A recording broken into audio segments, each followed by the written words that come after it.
Hello mga bata! Ako si Teacher Kat. Handa na ba kayo sa ating kwento? Bago tayo magsimula, ay mayroon muna akong mga katanungan. Alam mo ba kung ilang taon ka na? Kailan ang iyong kaarawan? Ano naman ang iyong ginagawa kapag iyong kaarawan? Ngayong araw ay makikilala natin si Waldo sa ating kwento na may pamagat na Ikawalong Kaarawan ni Waldo. Kwento ni Catherine L. Cruz. Birthday ko na!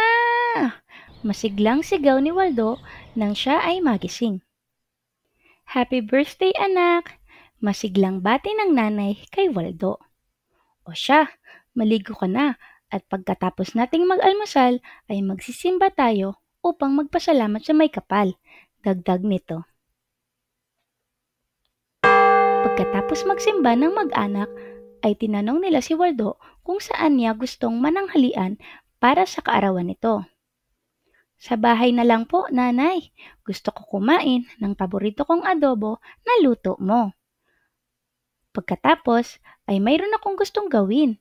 Nakangiting sagot ni Waldo. Pagkatapos kumain ay nagpasalamat si Waldo sa luto ng nanay. Agad siyang tumungo sa kanyang kwarto upang gawin ang kanyang naisip. Nilabas niya ang kanyang 8 lumang laruan.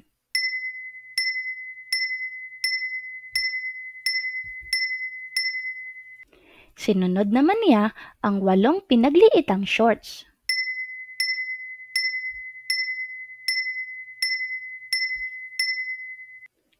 Pagkatapos ay naghanap na din siya ng 8 lumang damit.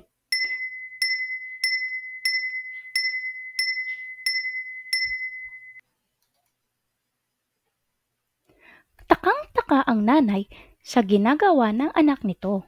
Nang sabihin sa kanya ni Waldo ang kanyang plano, ay inilabas na rin niya ang 8 hindi na nasusuot na mga damit tulad ng bestida, blusa, pantalon at palda.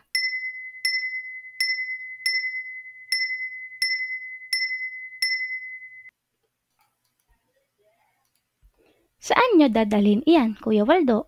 Tanong ng kanyang bunsong kapatid. Sa donation center, ibibigay namin ang mga luma ngunit maayos pa namang gamit sa mga nangangailangan, sagot niya. Ang galing mo naman, kuya!